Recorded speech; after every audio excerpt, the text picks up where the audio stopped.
이번 사례는요, 미리 주면 매달 준다고 해서 줬는데 어떤 내용인지 화면으로 만나보시겠습니다. 남편의 사망 이후 유일한 재산인 아파트를 월세로 내놓고 단칸방에서 생활하던 이근심 씨. 시도 때도 없이 찾아와 계속되는 자식들의 요구에 근심이 이만저만이 아닙니다. 엄마, 아파트 팔아서 저희 먼저 도와달라니까요. 요즘 힘들어 죽겠어요. 엄마 나도 남편 지금 사업 키우는 거 목돈 필요한데 손발릴 데가 엄마밖에 없어서 그래. 괜히 대출 받을 수 없잖아. 그래, 아버지 돌아가지고 남긴 예산 나중에 다 우리 주실 거잖아요. 지금 미리 좀 주세요. 그래 엄마. 재산도 살아있을 때 물려줘야 세금도 덜 낸대.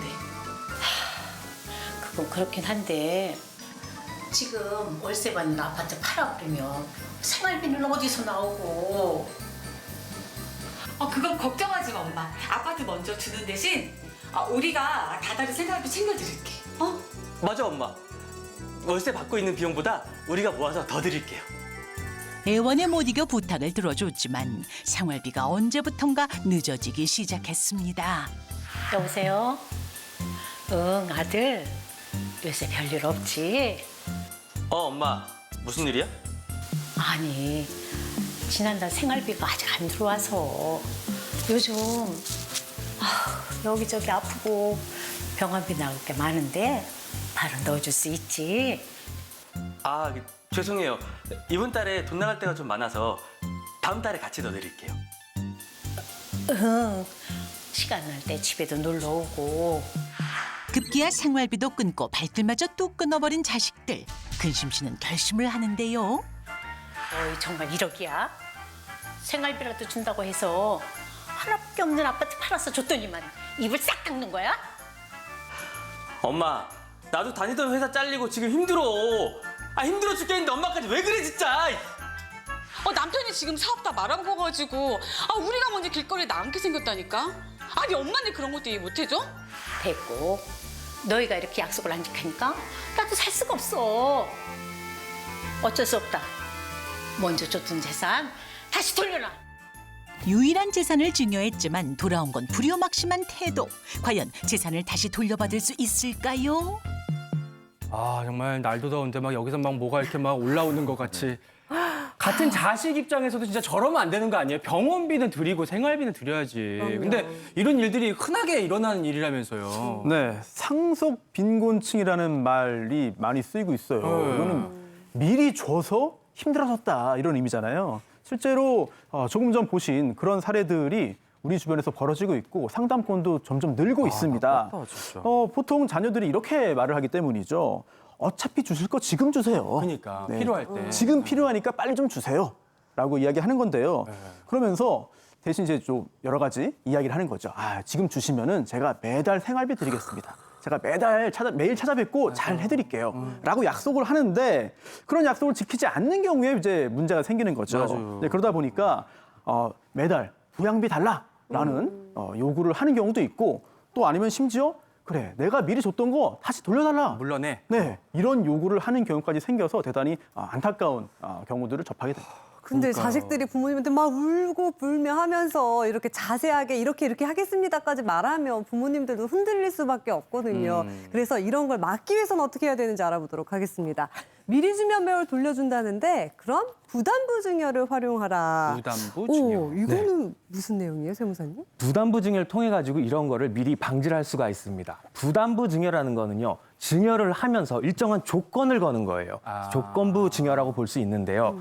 예를 들어서 자녀에게 증여를 하면서 자, 내가 이걸 증여할 테니 나에게 하는 부양 의무를 자녀에게 부여를 하는 겁니다. 그러면은 이걸 문서화시키고 네. 공증을 받고 한다면은 만약에 그 약속대로 자녀가 그 부양 의무를 지키지 않는다고 하면은 증여 계약 자체가 없었던 걸로 해제하여 다시 돈을 돌려받을 수가 있게 되는 겁니다. 그래서 사연에서 같은 경우라면은 만약에 부담부 증여를 했다고 한다면은 자녀가 이렇게 약속을 안 지키는 경우에 미리 증여했던 부분을 다시 돌려받을 수 있는 거고요.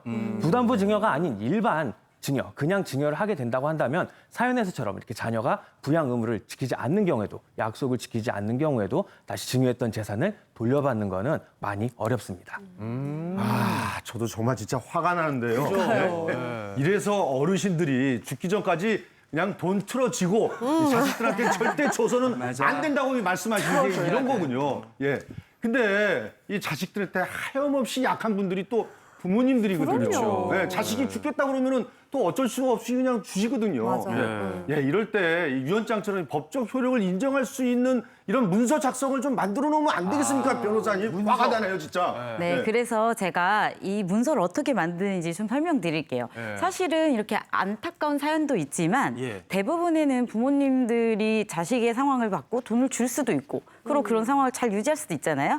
그렇기 때문에 안전장치로 효도계약서를 한번 작성해 보세요. 이건 어떤 거냐면요. 사연자 생전에 미리 재산은 주는 대신에 그 대신 부모님에게 매달 용돈을 주기로 하고 그 다음에 뭐 생활비도 주고 뭐 병원비도 준다 이런 조건을 적는 거예요. 구체적인 액수를 네, 맞습니다. 이때 뭘 적어야 되냐면요. 부모님 효도계약서의 내용뿐만 아니라 재산을 주는 부모님의 인적사항, 그 다음에 재산을 받는 자식의 인적사항, 그 다음에 계약한 날짜, 그리고 이제 계약 내용을 이렇게 잘 적는데요. 마지막으로 잊지 말아야 될 것 사항을 한번 보세요. 사항? 네. 사항을 보시면은 위반했을 때? 네, 이 조건을 위반한 경우에는 증여한 아파트를 반환한다라는 이런 반환 조항을 넣으시면요. 이 계약을 위반하는 경우 증여 계약을 취소하고 다시 재산을 반환받으실 수 있습니다. 네. 이런 장치를 만들어 놓으시면요. 오히려 이 뭐 자신의 부양 의무를 위반하지 않고 부모님과 좋게 좋은 관계를 유지할 수도 있고 상속이나 증여의 분쟁을 미리 막을 수도 있습니다. 기왕이면 저기다가 이제 손주를 데리고 월 4회 찾아뵙는다. 뭐 이런 것도 넣어놓으면 외롭지 않고 더 좋을 것 같은데. 아무튼 며느리 입장에서 좀 많네요. 치사하다 생각 말고 부모 자식 간에도 이제 딱 증거를 남겨라. 이게 핵심이잖아요. 그거 동영상 뭐 녹음 이런 거 되나요? 네, 그렇습니다. 부모와 자녀 사이에도 이런 합의는 법적으로 따져서 효력을 인정받을 수 있겠고요. 계약이에요, 이거 역시. 하지만 반드시 문서로 남길 필요는 없습니다. 뭐 계약서, 합의서, 각서 형태로 만들 필요는 없는 것이고요. 다만 나중에 저 그런 적 없는데요? 저 그런 약속한 적 없는데요? 라고 발뺌할 경우에는 맞대. 증거가 필요하잖아요. 그렇죠. 그렇기 때문에 녹음도 유용한 건데 대화 녹음 그리고 또는 통화 녹음 역시 다 가능합니다. 그리고 최근에는 통화하지 않고 문자 메시지나 SNS 통해 가지고 대화하는 경우도 있어요. 이런 것들 역시 나중에 법정에서 증거로 활용될 가능성 충분히 있습니다. 문자도. 자식들이 졸라서 미리 상속을 해주는 경우도 있지만 사실 죽고 나서 자식들이 싸울까 봐 미리 증여해 주시는 분들도 계시거든요. 근데 세금적인 면에서 보면 살아있을 때 증여로 해주는 게 낫냐 아니면 사후에 나중에 상속을 하는 게 더 좋냐 어떤 것이 좀 유리할까요? 선생님? 상속이냐 증여냐. 보통 상속세는요, 일생에 딱 한 번 발생합니다. 죽고 나서 발생하는 거기 때문에 뭐 세금의 종합 선물 세트라고 볼 수도 있을 거예요. 그래서 각각의 가정마다 다 내용이 다 다릅니다. 점검할 거는요, 돌아가신 분이 과연 얼마의 유산을 남기고 돌아가셨느냐, 또 돌아가시기 전에 얼마의 재산을 미리 주었느냐, 그리고 또 상속을 받는 그 가족 구성원들은 어떻게 구성이 돼 있느냐에 따라서 각각에 따라서 다 다르게 되는데요. 예를 한번 들어볼게요. 이제 만약에 아버님께서 8억 5천만 원짜리 아파트를 한 채를 가지고 계시다가 이 아파트를 유산으로 남기고 간 상황을 가정을 해보겠습니다. 근데 이제 유산으로 남기고 가기 전에 먼저 아들에게 이 아파트 8억 5천만 원짜리를 증여한 경우라고 한다면 자, 먼저 8억 5천만 원짜리 아파트를 줄 때는요.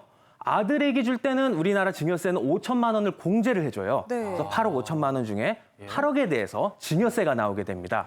이 증여세는요. 8억이라면 30% 세율이고요. 그리고 또 미리 신고를 하는 거에 있어서 3% 세액 공제를 해주기 때문에 계산을 해보면 1억 7,460만 원이나 나오게 됩니다. 그렇게 많이 돼요? 네. 그리고 나서 이제 이 아버지가 돌아가실 때는 이 아파트가 없게 되겠죠. 그렇기 때문에 상속세가 나오지는 않게 됩니다. 그렇다 하더라도 미리 냈던 증여세 1억 7,460만 원을 나라에서는 다시 돌려주지는 않아요. 근데 이제 만약에 아버님께서 돌아가실 때까지 이 아파트를 계속 가지고 있다가 돌아가신 경우를 가정을 하면은요. 네. 우리나라 같은 경우는 이제 상속이 발생했을 때 일단 기본적으로 5억만큼은 공제를 해줍니다. 그리고 만약에 남편이나 아내와 같은 배우자가 있다고 한다면 추가로 5억을 더 공제를 해준다고 하는데요. 그렇기 때문에 최소 이 두 개를 합치면 10억의 공제를 받을 수가 있습니다. 아파트는 8억 5천만 원짜리니까는요. 10억 공제를 받으면은 상속세 낼 거는 하나도 없게 됩니다.